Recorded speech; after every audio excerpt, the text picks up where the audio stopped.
എന്താ അമ്മേ, വണ്ടി സ്റ്റാർട്ട് ആവുന്നില്ലേ? ഇല്ലടാ. ലാസ്റ്റ് എന്നാ വണ്ടി എടുത്ത്? കഴിഞ്ഞ ആഴ്ച കടയിൽ പോവാൻ നേരം. ബെസ്റ്റ്. അച്ഛൻ പറയാറുള്ളതല്ലേ അമ്മ 2 ദിവസം കൂടുമ്പോഴെങ്കിലും വണ്ടി ഒന്ന് സ്റ്റാർട്ട് ചെയ്യണമെന്ന്. സ്റ്റാർട്ട് ചെയ്യണമെന്ന് ഞാനും വിചാരിക്കും, പക്ഷെ മറന്നു പോകും. ഇത് മറന്നു പോകുന്നൊന്നല്ലെന്ന് എനിക്കറിയാം. 2 ദിവസം കൂടുമ്പോൾ സ്റ്റാർട്ട് ചെയ്ത് വെച്ച് കഴിഞ്ഞാൽ പെട്രോൾ തീരുമെന്ന് വിചാരിച്ചിട്ടല്ലേ? പിന്നെ വണ്ടി ഇടയ്ക്കിടയ്ക്ക് സ്റ്റാർട്ട് ചെയ്താൽ പെട്രോൾ തീരും, എടുക്കാതെ വെച്ചാൽ ബാറ്ററിയും പോവും. എല്ലാം പണി തന്നെ. എന്തോ അമ്മ ചെയ്യുന്നേ? കിറ്റ് മേടിച്ചതെല്ലാം അഴിച്ചു നോക്കുമായിരുന്നടാ. കൊറേ സാധനം ഉണ്ടല്ലോ. 150 രൂപയുടെ പച്ചക്കറി കിറ്റും 50 രൂപയുടെ സവാള. സാധനങ്ങൾക്കൊക്കെ ഭയങ്കര വില.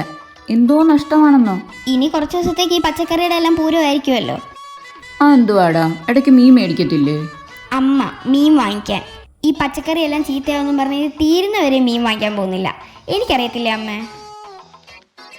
ദൈവമേ, ഇതൊക്കെ 2 ദിവസം കൊണ്ട് ചീത്തയാവാതിരുന്നാൽ മതിയായിരുന്നു.